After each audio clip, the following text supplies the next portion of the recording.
Hello everybody, thanks for tuning in. Welcome to today's episode of Reddit Readings. Today, we are covering some of this week's top posts from the subreddit r/LetsNotMeet. Hope you enjoy these stories. Reddit Readings, Episode 12. I was kidnapped as a child. I'm a girl. My mom was a horrible addict. She barely took care of me as a kid. At the time of this incident I was around 6 or 7, so my awareness and understanding of things happening may not totally make much sense. This happened in the 90s. One night my mother and I were on a car ride. I wasn't sure why we were driving, but it was late at night. I'm not sure what time it was, but I assume it was really late because there weren't many cars on the street and I was sleeping in the back seat. I don't even remember getting in the car. My mom drove up to some sketchy house and left me in the car for what felt like forever. Suddenly the car door swung open and someone violently grabbed me by my arm and yanked me out of the car. I started screaming and crying until the man that grabbed me looked in my eyes and said, "Be quiet and don't try to run or I'll kill you." He had a scruffy beard and looked like a madman. I was scared to death, so I listened. He held me tight by my arm, shut the car door, and walked with me down the street. I looked back at the house my mom was in, hoping that my mom would come out the last second and save me. I looked at the house as long as I could as the man dragged me further and further away. As we walked down the street I wanted to cry, but I was in shock and in fear. I didn't know what to do. If I sniffled or cried, the man would tighten his grip and yell at me. I can't even explain how scared and confused I was. We walked for a little while and ended up in the projects. The projects were a bunch of buildings crammed together in a shitty neighborhood. We walked into one of the buildings and walked up a flight of stairs. My legs and feet hurt like hell, but I was too scared to stop moving or complain. We walked up another flight of stairs when I saw some random guy smoking a cigarette in the stairway. Then without warning, the guy that kidnapped me fell to the ground. It happened so fast. I didn't know how the kidnapper fell to the ground so fast, but the next thing I remember is the cigarette guy was punching and kicking the kidnapper in his head and face. The kidnapper was out cold. Cigarette guy picked up the kidnapper by the back of his jacket and threw him down the stairs. You have no idea how scary and violent it is to see an unconscious man fall down the stairs. To this day I still have a fear of falling downstairs. He bled everywhere. I still have no idea how cigarette guy knew to help me, but I'm glad he did. Maybe he could see tears in my eyes. Maybe he just picked up on something and had a bad vibe. But he acted instantly. The first second he could, he attacked my would-be kidnapper. Cigarette guy starts pacing back and forth, swearing at himself, gritting his teeth and clenching his fists. I thought he was mad at me, so I started to cry. He looked at me and said, Okay, shut up. He had an attitude, so I listened to him out of fear. I wasn't as scared of cigarette guy as much as the bearded guy, but I was still in fear of him. He started to ask me questions with an attitude. Why are you out this late? Where are your parents? Why would you talk to strangers? I was in so much shock and confusion I couldn't answer the man's questions correctly. He asked if I knew my way home and I told him I didn't. I told him a broken story about what happened, and somehow with the information I gave him he knew where my mom's car was. The only thing I remember about the road is passing a house with Christmas lights on it despite Christmas already being over. I think he knew the area well enough and figured out where I needed to go from that information, but I honestly don't even remember telling him about the Christmas lights. Anyways, he told me he would take me back if I promised over and over that I wouldn't tell the police that I saw him or anyone that looked like him, and made me promise that I wouldn't even tell the police anything. He had an attitude. I didn't care what he asked me, I just wanted to go back to my mom, so I agreed. I followed him down the stairs. The bearded guy was still laying on the ground bleeding at the bottom of the stairs that cigarette guy threw him down. He wasn't moving at all. For all I know he was dead, and I hope now that he was. Cigarette guy stepped over the bearded guy and I followed. We walked outside and cigarette guy looked around panicky. I remember him telling me, "The police don't like me." We walked out of the projects and my feet still hurt. Cigarette guy was walking fast in a panic and I had to basically jog to keep up with him. I started crying and he asked what was wrong. I told him my feet hurt, and I remember him sucking his teeth and picking me up with an attitude. He awkwardly cradled me in both arms. He walked down the road for a moment. Then I remember him swearing and running behind a house or a building. A cop car was driving down the road. He put me down and told me to run to the police car. I tried to run but my legs could barely move and I was scared. The cop car kept driving and rode away without seeing me before I could even get remotely close to it. He kept swearing to himself as he picked me up again and ran down the street. He took me behind a lot of houses and hid from every cop car that drove by. I assume now that the police were looking for me. He carried me in both arms running fast down the road when I saw my mom at her car in the distance. She was surrounded by police. Cigarette guy put me down and told me to run to the police. I got so excited the pain in my legs disappeared. He put me down and ran away. I ran towards the police and my mom. My mom picked me up and hugged me tight. The police started to ask me and my mom questions. I don't remember too much about their questions, but I remember my mom telling the police some convoluted story that just didn't make any sense. She basically told me to not say anything and I didn't say much but cried a whole bunch. We went home. Days later my dad picked me up and knew something was wrong. I told him everything. I never lived with my mom again. When I grew up and had time to think about that day, I never forgave my mother. Not too long ago I asked my dad what he remembers about the situation and he told me what he thinks happened from what I explained to him from years ago. He said my mom was on a drug binge. I got kidnapped. Someone saved me but the person that saved me had warrants and wasn't mad at me. He was just frustrated with the situation that he had to deal with. Imagine being a criminal on the run and now you have a kidnapped girl with you and you just beat a guy up half to death. If he would have gotten caught with me, he could be in jail for my kidnapping. With my mom lying and me being in shock and confused, I wouldn't be able to tell them that the man helped me because while it was all happening I didn't even notice he was helping me. To the man that saved me, thanks. To the man that tried to kidnap me, let's not meet. Let's not meet pervert that followed me, my fiance, and 2-year-old stepdaughter.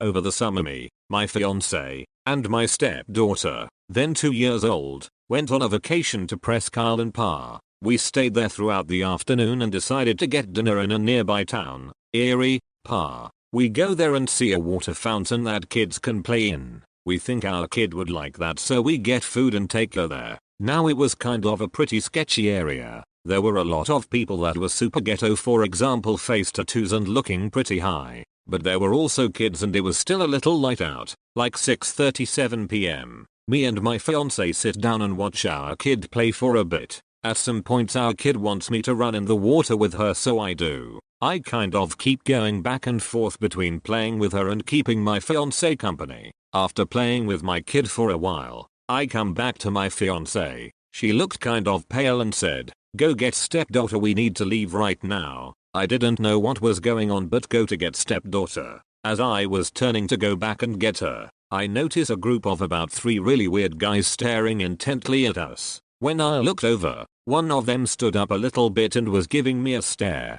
I grab our kid and start following my fiance who is booking it. As we were walking away she tells me that somebody is following us now. I look over and see the creepy looking, shirtless dude getting into this old, beige sedan behind us. My fiance explains to me that the same man kept approaching her whenever I would get up to run around with our kid. At first he introduced himself and tried talking to her. She thought he was benign but just trying to hit on her. When I came back he apparently bolted. I sat with her for a couple of minutes and then went back to play with our kid. Apparently, as soon as I went, he returned. He asked her if she was married to me. She said that we were going to be, hoping that it was the end of that. He goes away before I came back to sit with her again. The third and final time I go to play with our kid, he apparently came back. He told her that she thought she was a beautiful lady and asked if that was her daughter, pointing to our kid. My fiance said yes, and the guy said that our kid was also a beautiful lady and that his night was gonna be made, whatever that means.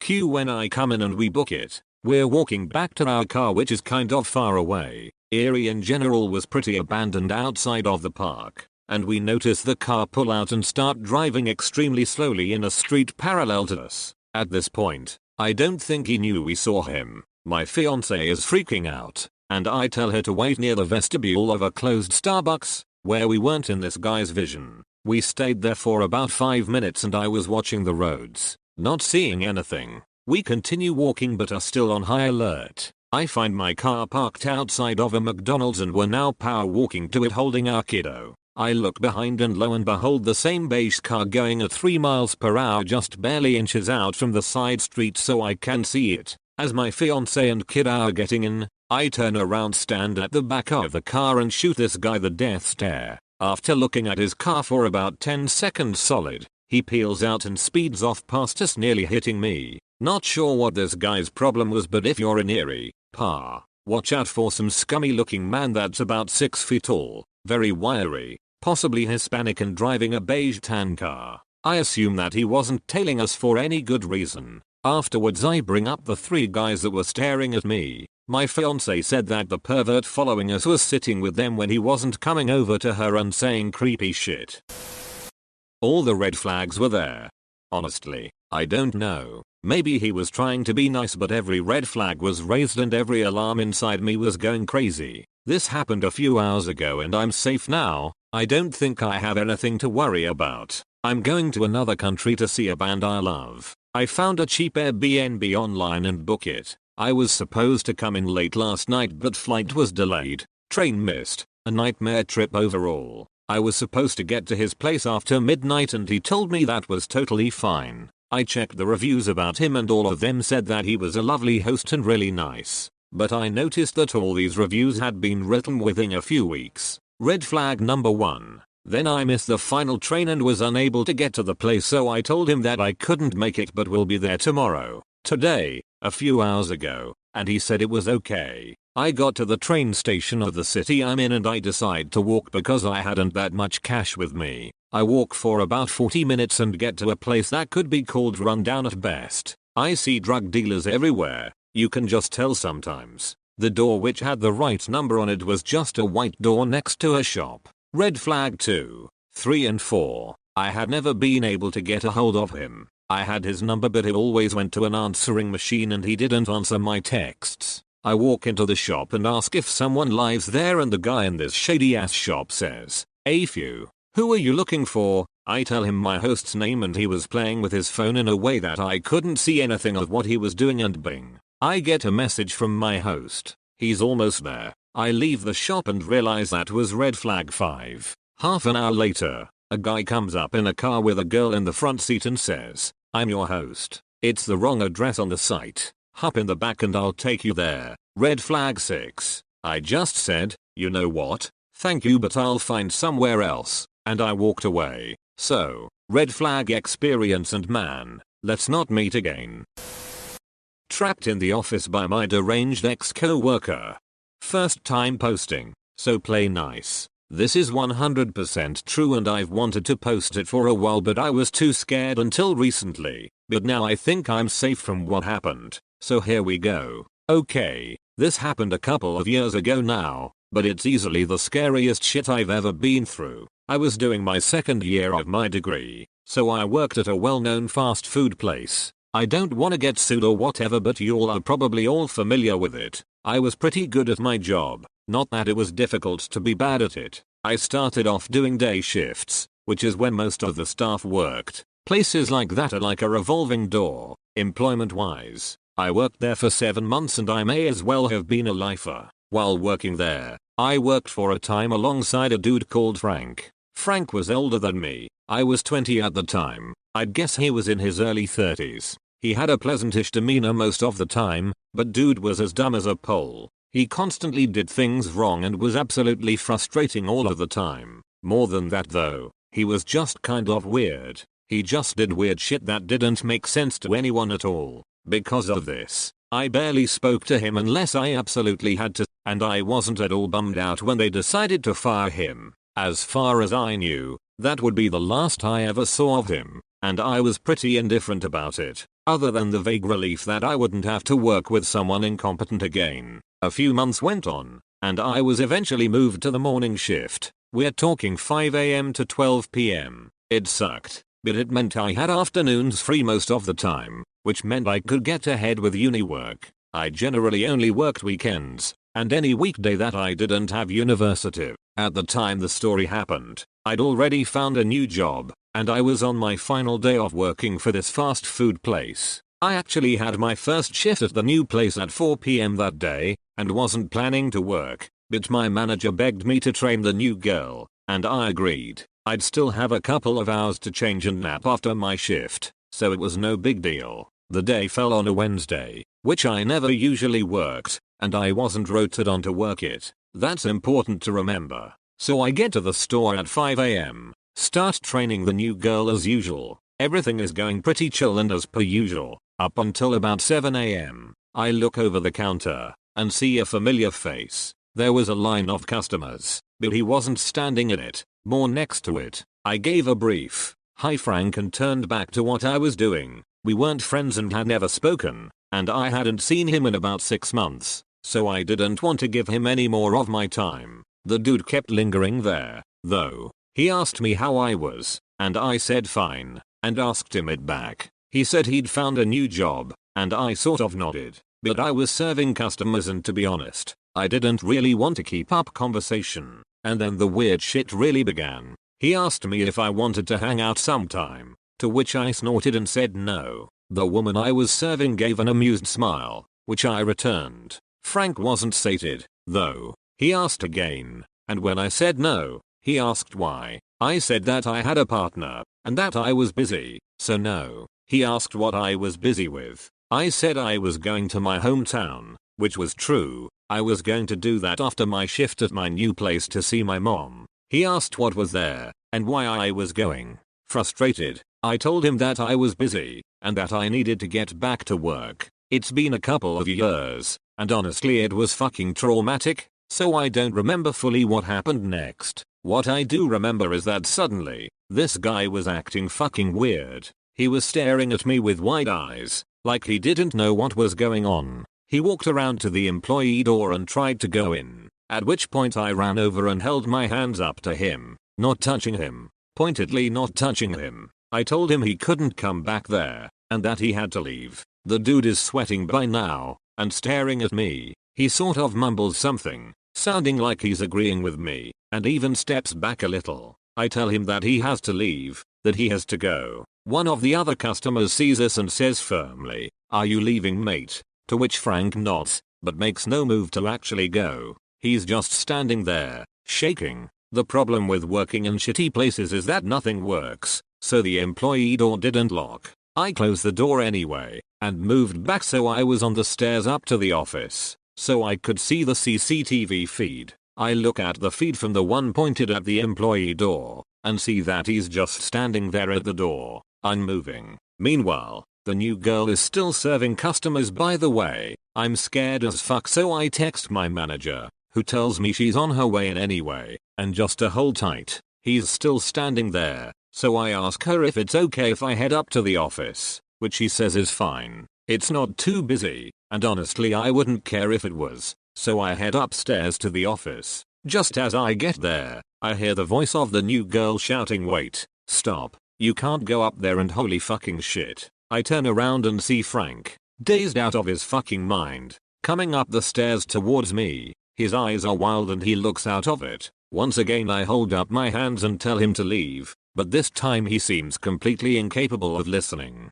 He just keeps walking towards me. I text my manager in all caps he's upstairs. Remember what I said about working in shitty places? Nothing fucking works. Which meant the door to the office didn't fucking lock. As he approached me, I slammed the door shut and pressed my back up against it. I was hoping that because he seemed so strung out, I didn't know if it was drugs or some sort of mental break, but he was out of it. He would just leave, but he didn't. Dude starts pushing on the door, grunting and moaning, and I'm like, I'm 100% in a horror movie. At this point I just nope the fuck out and call the police. I'm screaming on the phone to this girl, shaking like fuck. I've never had to call any sort of emergency services before or since, so the whole thing was just terrifying to me. And bear in mind, he's still pushing on the door as I'm doing all this. She's asking me if I know what he wants or if he has a weapon, and it dawns on me that I have no fucking idea. As soon as the dispatch girl hangs up,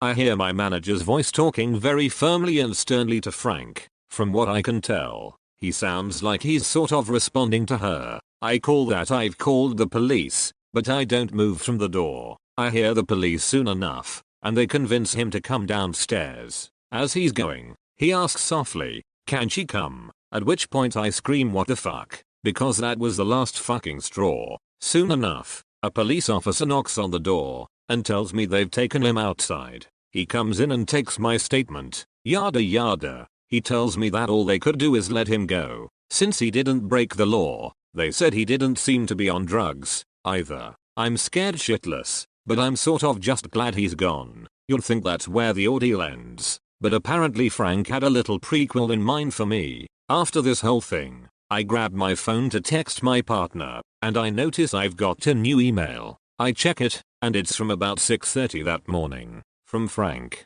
I don't remember all that was said, but it was essentially saying hello, asking how I was, etc. He asked in the email if I'd like to go out sometime, and that I'd had a great impact on his life. What the fuck? I show my manager, and she guesses that he got my email from one of the email threads she used to send with the rotas attached. Remember earlier, though, how I said that I hadn't been rotated to work this day, that I never worked Wednesdays, that he left before I started the early shifts? There was, in theory, no fucking way he would know I would be there, and yet he did. I passed this info on to the police, who told me they still couldn't do anything, but that if I ever saw him in public again, even if he wasn't doing anything, to call them. I called my new workplace and very briefly explained the situation. They were very nice and said I didn't have to come in, and that they hoped I was okay. My partner brought me home and helped calm me down while I sat, terrified and paranoid in my bed, until I eventually made my way back to my mom's place, which was far enough away that I felt safe. I eventually moved out of that town, but only 2 months ago. Up until then I still saw him everywhere I went, and feared what would happen if I ever saw him. Thankfully, up until now, I never have. So, creepy arsehole ex-co-worker, let's not meet again. The blood-curdling scream that woke me up at 3 a.m. It was Christmas time. My wife and I were staying at her childhood home where her mother now lived all alone. Well, not if you include the cats. Meow. The house was on a quiet cul-de-sac in the suburbs. If you're picturing freshly mowed lawns, American flags, and empty sidewalks, you're picturing it right. It's a single-story home with an attached garage out front. The garage has 2 doorways, apart from the electric garage door, of course. One leads to the garden and backyard. This had an old doggy door from their days with dear old Max, R.I.P. Max, that they covered with a piece of nailed-in wood. That had always made me slightly uncomfortable before, but I figured it had been that way for years, so what's the worst that could happen? The second door leads to the kitchen. Hollow core. It could stop a mouse, but not much else. Definitely not something that wanted in, or someone. We were asleep in my wife's childhood bedroom at the front of the house. 3 a.m. I was in that deep, dark recess of sleep. You know, you're in the diving bell, and you're submerged hundreds of meters below the surface in black water, protected from the real world by miles of nothingness. Then I heard it, the scream. "What are you doing?" It was my mother-in-law's voice echoing down the hallway. To me, lost in a sea of sleep, it sounded like a jet engine roaring past my eardrum. I bolted up. What happened next happened in a matter of seconds. But about that scream, even though I was dead asleep, I heard enough of it to sense an urgency behind it. This wasn't an, "Oh, you scared me" type of scream. This was different, and I knew it, not consciously, but my lizard brain, that piece we retained from our primitive ancestors, knew something was wrong. I watch and read a fair amount of true crime, and this scream awakened that horrible fear, the one that says, this can't really be happening to me, can it? Honestly, in that second of the night, it sounded like someone was about to be murdered. You ever wonder if you're a fight or flight type of individual? I always have, and I came to know something about myself after this night. I'm a fighter. I leaped out of bed, growled, yes, growled, in the manliest voice I could muster, "I'm gonna kill you, motherfucker," and took off running. I tore open the bedroom door and ran into the hallway. There, at the end, I saw my mother-in-law, nightgown on, look of utter shock on her face, standing still. We make eye contact as I continue toward her. Then she turns her head, looks directly into the kitchen. I hurry past her and round the corner into the kitchen. The hollow core door is obliterated. Shards everywhere. I look through the open frame and see the electric garage door is open. I push ahead. As I run into the garage, I hear it. The sound of someone hopping into a running car just out of view. Just as I make it onto the driveway, I see a car peeling out from the sidewalk adjacent to the house. But the adrenaline is still pumping. And who am I to say no to adrenaline? So, like an idiot, I run, barefoot, after the car. I give a good go. But I'm no Michael Johnson, and even he couldn't catch a speeding car. It soon vanishes down the street, and I'm left all alone. The police showed up within 3 minutes, which, I have to say, makes me feel a lot more at ease with my mother-in-law living there. They took our statements. My mother-in-law said she heard a noise, the hollow core door being kicked in, and walked into the kitchen where she encountered the burglar, a small framed woman. The police theorized she was working as part of a team. Her job was to squeeze through the doggy door, kick in the hollow core, and open the electric garage door for her accomplice. According to the police, the burglars most likely thought nobody was home. Fortunately, my mother-in-law must have caught her off guard and scared her, in addition to my manly growl, of course. But it feels good to know that everyone was safe, and to learn that I guess I've got a little fight in me. And, for the record, we bought the heaviest goddamn wooden door you've ever seen to replace that hollow core. I'd like to see a mouse try and get through that. Nearly abducted at an ice station. I don't know if this is an Eastern Coast thing, for Americans, of course, but in my little town, there's a twice the ice station. Basically, you can fill up water jugs in 5 gallons and get ice bags for cheaper than you can get in the grocery store. I went out a few nights ago to get some water, because who wants to be drinking tap water? My husband was home, and because I'm kind of heavily pregnant, he insisted that he go instead. I wish he would have. It was about 1 AM, dark for miles and in the middle of nowhere. As I get out of my car, I open the back seat to get the gallon jugs and close the door. As soon as I do, a dark blue truck turned van pulls up perpendicular behind me, presumably, so I couldn't get out if I decided to get back in my car. Alarm bells start going off, and the bells start screaming at me when the slide door opens and 2, quite large, men step out. It's about a 20-foot distance between them and me, so I do the first thing I think of, pull out my phone. I answered a quote-unquote phone call from my husband and answered with a, "Hey honey, yeah I'm almost home." As soon as they see me answer, one of the guys say, "Shit," and they both get back in the car and peel out of the lot, tires squealing and all. I throw my unfilled jugs back into my car and lock all the doors a million times or more before I broke down and called my husband, for real this time. He told me to write down the make and model of the car, color, etc., and we'd go to the police station in the morning. About 2 days later, there was breaking news of a pregnant woman that went missing. She was abducted, as her father had sworn up and down she wouldn't just up and leave. I know it was the men in the blue van. I've told the police all I know. I don't know if they targeted me because I was a woman all alone in the middle of nowhere, but deep down, I know they targeted me because I was pregnant, and I don't want to think about what would have happened to me or to my baby. So, men in the blue car, fuck you, and let's never meet again. The pervert at McDonald's.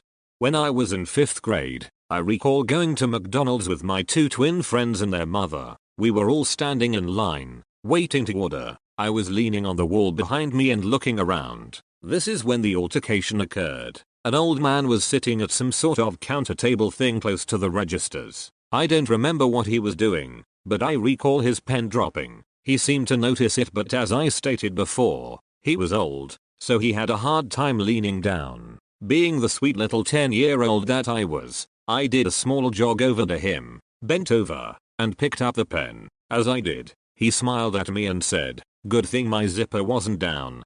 Being so young, I totally didn't understand what the hell he meant, so I just awkwardly agreed and laughed. Afterwards I went back with my friends, ordered the meal, and waited at the table with them. I finally asked my friend's mum what does "zipper wasn't down" mean, and she only gave me a confused look. When further pressed, I told her about the encounter and she got so pissed that she tried to look for the man, but he wasn't there anymore. It wasn't until high school when I went back to that same McDonald's in which I remembered that experience and that disgusting old man again. I would say let's not meet, but I think we should. Being in the army and growing as strong as I am, I probably would deck him in the face now. Man stranded at Walmart attempted to lure me. So in my life there have only been a few times I have ever looked back and thought I really could have been killed or something. This is one of them. It was back in 2010 and I had just started college. I had arrived pretty early as I figured traffic would be much worse than it turned out to be, and to kill some time I decided to go to a Walmart across the street. After shopping some MTG and buying some food, I made my way out, and once I stepped off the curb, a man stopped me. This guy was probably between his late 30s and early 40s and pretty unkempt looking. Ripped jeans that looked old, a shirt that was faded and looked like it once had a design or writing on it, and a baseball cap that appeared to be the only somewhat new thing he had on. Once he stopped me, he started up with, "Hey man, I hate to be a bother, but I was doing some construction work up the road and my truck ran out of gas. Can you help me out and drive with me to the gas station? I'm alone and pretty desperate." Obviously that seemed sketchy, so I instead offered to give him $10 I had on me, thinking it might really be a guy down on his luck. To my surprise, he immediately shot down my offer and instead continued to insist I instead let him drive me to the gas station in his truck, pay for his gas, and then he'd drive me back. Needless to say, this all seemed incredibly bizarre and I told him no and that I was in a hurry. Instead of leaving it alone, he began to tell me, "Man, come on. I'm all alone here and my truck is on E. I'm stranded here by myself." When I continued to walk away, he began to try to grab at my arm while continuing to beg. I realized quickly that the way we were positioned, every time he went to grab at me and I walked away, he was leading me more and more away from the store and more toward the parking lot, which was not very full this early in the morning. Not wanting to let him keep leading me away, I walked back toward the store and said I had something I forgot inside. Instead of following me, he pretty quickly backed off once I made it to the doors. I think he didn't want to go inside and risk others seeing. This may sound like overreacting, but at this point I was freaking out. I had never had someone actually try and grab me like that, and every bad scenario was running in my head. Not wanting him to do this with anyone else, I alerted the front desk of what was going on and they said they'd handle it. Honestly, I don't know if they did or didn't, because I quickly went for the other exit and nearly ran to my car. Once I was in my car, I noticed he was walking away from his spot and I assumed either they had kicked him out or he was simply admitting defeat for the day. I was curious, so I watched him walk to the back of the parking lot and gets in his truck. My heart sank when he pulled away and I noticed two heads pop up from the back seats as if they were hiding out of view until the car was moving. To make matters even more sketchy, he did not pull into the nearest gas station and instead pulled onto the highway. Obviously not something someone alone and running out of gas would do. Fast forward 2 days later and I stop at the same Walmart, and what do I find? Yup, it was him. Still there and still giving the same story about being stranded and needing someone to come with him. This time, instead of telling the store, I just immediately called the police. I don't know if he recognized me and saw me on the phone or what, but he left pretty soon after that and I never saw him in the parking lot again. Sorry if it's not as interesting as other stories, but this is easily one of the scariest moments in my life. When I say he was trying to grab at me, I mean he was trying hard. Like if he grabbed me, he wasn't gonna let go. I don't know what he was planning, but I assume he figured a Walmart near a college would be an easy area to trick naive college kids.